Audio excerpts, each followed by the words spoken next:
ಇಲ್ಲ ಪರವಾಗಿಲ್ಲ, ಒಟ್ಟು ವಾಸಿ ಆಯ್ತು. ನೀವು ಸ್ವಲ್ಪ ಹಂಗೆ ಮನೇಲೆ ಕುತ್ಕೊಂಡು ಸ್ವಲ್ಪ ಯೂಟ್ಯೂಬ್ ನೋಡ್ಕೊಂಡು ಧ್ಯಾನ ಗೀನೆಲ್ಲ ಮಾಡಿ.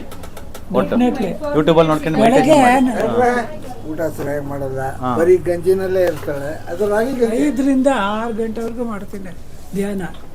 ಬೆಳಿಗ್ಗೆ ಬೆಳಗ್ಗೆ ಓಕೆ. ಎಷ್ಟು ಗಂಟೆಗೆ ಎದ್ದೇಳ್ತೀರಾ?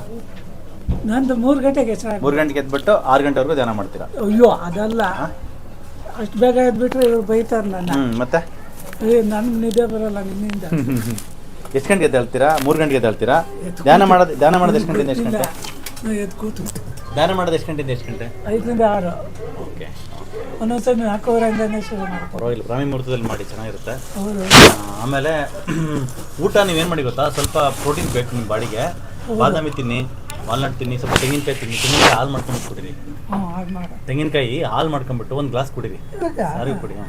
ನಾನು ಹಸುವಿನ ಹಾಲೇ ಕುಡಿತಾ ಇದ್ದೀನಿ. ಹಸುವಿನ ಹಾಲು, ದೇಸಿ ಹಾಲು. ಹೌದು. ಏನು ಗೊತ್ತಾ, ಅದು ಹಸು ಹಾಲು ಕೊಟ್ಟಿರೋದು ಯಾರಿಗೆ? ನಮಗೆ ಕೊಟ್ಟಿದ್ಯಾ, ಅದು ಕರು ಕೊಟ್ಟಿದ್ಯಾ? ಹಸು ಹಾಲು ಕೊಟ್ಟಿರೋದು ಯಾರಿಗೆ ಕೊಟ್ಟಿದ್ಯಾ? ನಾನು ಈಗ ಹಸುವಿನ ನಾಟಿ ಹಸುನೇ ತಗೊಳ್ಳಿ, ಅದು ಕೊಟ್ಟಿರೋದು ಅದು ಕರುಗೆ ಅಲ್ವಾ?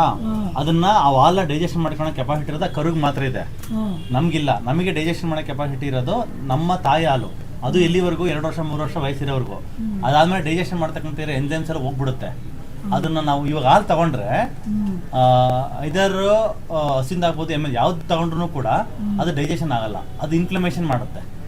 ಮಂಡಿನಲ್ಲಿ, ಸೊಂಟದಲ್ಲಿ, ಜಾಯಿಂಟ್ಸಲ್ಲಿ ಎಲ್ಲ ಇನ್ಫ್ಲಮೇಷನ್ ಸೇರ್ಕೊಂಡು ಸ್ಟಾರ್ಟ್ ಆಗುತ್ತೆ. ಹಂಗಾಗಿ ಹಾಲನ್ನ ಮೊಸರು ತಿರ್ಸ್ಕೊಂಡು ಮಜ್ಜಿಗೆ, ಬೆಣ್ಣೆ, ತುಪ್ಪ ಎಲ್ಲ 3 ಒಳ್ಳೇದು. ಮೊಸರುನು ಒಳ್ಳೇದೆ, ಅನ್ನ ಜೊತೆಗೆಲ್ಲ ಸಪ್ರೇಟಾಗಿ ಯೂಸ್ ಮಾಡಿ, ಅಷ್ಟೇ. ಹಾಲು ಮಾತ್ರ ಬೇಡ. ಅಂಗಡಿಗಿಂತ ನಾವು ಮಾಡ್ಕೊಳ್ಳೋದು ಒಳ್ಳೇದಲ್ವ? ಯಾವುದು? ಬೆಣ್ಣೆ, ತುಪ್ಪ. ನೀವು ಮಾಡ್ಕೊಳ್ಳಿ. ನಾಟಿ ಹಸಿನ ಹಾಲು ತಗೊಳ್ಳಿ, ಅದನ್ನ ಮೊಸರು ಮಾಡಿ, ಮಜ್ಜಿಗೆ ಮಾಡಿ, ಬೆಣ್ಣೆ ತೆಗೆದ್ಬಿಟ್ಟು ಅದನ್ನ ತುಪ್ಪ ಮಾಡ್ಕೊಂಡು ತಗೊಳ್ಳಿ. ಎಸ್, ತುಂಬ ಒಳ್ಳೇದು ಇದು.